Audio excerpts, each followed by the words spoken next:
We're back. Super Conan will be out later. My next guest, of course, stars on NBC's Just Shoot Me, and starting this week, you can also see him in the play Art at the Royale Theater right here in New York City. Please welcome George Segal.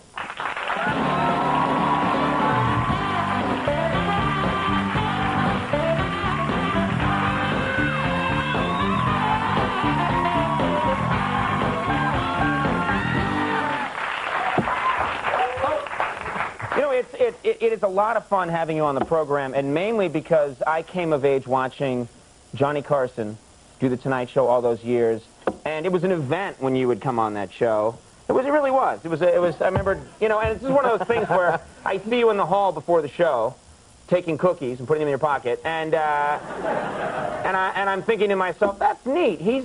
That's very cool. It's just nice to have you here. Well, it's a pleasure to be here, Conan. Thank you. Were you actually co-hosted that show, or guest hosted that show? I guest hosted, yes, a couple of times. Now that would be, I would think, kind of scary to suddenly just jump into a talk show situation like Johnny Carson. Johnny's not here tonight, I'll take over. Right.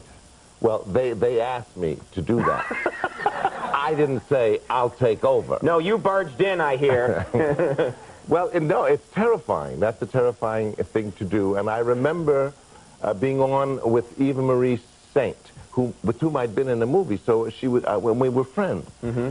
And at one point, I had the notes, and I went through that, and she played the violin, and I played the banjo. We did a duet, and then we ran out, or I ran out. Right. And there was no more on the card. I had no place to go, and I just died inside. And it was at that moment that Ed said something, but it was.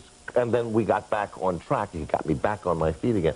But there's no dread like that. When I'm in those situations, I turn to Andy and he says, "You're screwed, pal." I just hold up a sign that says, "I ain't Ed." It gets us out every time. Like, Richter! You still get, after all this experience, you still get nervous before you go do things? Well, it's like jumping out of an airplane. People who want to parachute out of airplanes to conquer that fear. Mm-hmm. There was a book of lists. That was about 20 years ago. I forget who did them, but there was a couple of them, and one of them had a man's 15 top fears. And number 9, I remember, was fear of dogs. Number 3 was fear of death. Number 2 was fear of heights. And number 1 was getting up in front of other people. So it's a kind of thing that you overcome. And in the beginning, with the Carson shows, I was just terrified of that whole prospect. And having to come out not as an actor, but you're playing yourself, but you're not yourself, but you are. And then I found the banjo, which was a great gimmick. I'm lucky because I'm an actor playing Conan, so that gets me. Well, that is very good. I'm Dirk Weathers. Nice to meet you. Nice to meet you. We'll chat as me backstage. Okay. But now I'll be this goofy Conan guy. That's it. No one believes that's the real name.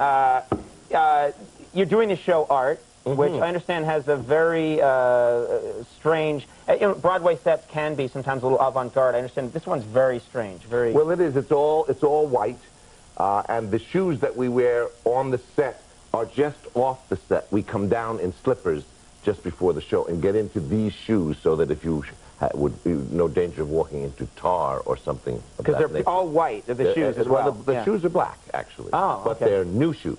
Right. And there is what we call a rake on the stage. That is to say, from the back to the front, it goes down at an angle, so you're always walking on the bias. So you have to get used to that, and you don't come into this. We just started this thing. We just started previews. So all the actors, Buck Henry and Wayne Knight, that's the 3 of us, we're getting used to a rake stage, so that you don't look, I mean, all one's grace, one's sense of a dancer goes out the window because you're walking on a slant. You could also roll into the audience, couldn't you? You could. We have a little tussle on the stage, and there is that danger, yeah. You know, I bet crowds would love that, if you guys all at the end rolled in to the audience, and it became a giant mosh pit, and you're dancing on top of it. Work it into the show. Oh, yes, absolutely. You work with a friend of ours, David Spade, on Just Shoot Me. Just Shoot Me, David Spade. He's like a son to me. In what way is he like a son? I mean, you... Hits you up for cash? Yeah, right. He comes to me for advice. I tell him when I think it's good. We criticize each other. There's a nice, friendly exchange. Do you hang out with him ever alone? We just do. the two of you? We hang out. We've taken, like, promotional trips together. I went to the opening of Lost and Found in Hollywood, and we found ourselves in adjoining urinals, and then we had a little... Odd times. I don't want to know. Well, that's the time when men get together. Some men, yes. Some men, yes. I'll see you at the urinal later on as Dirk Weathers.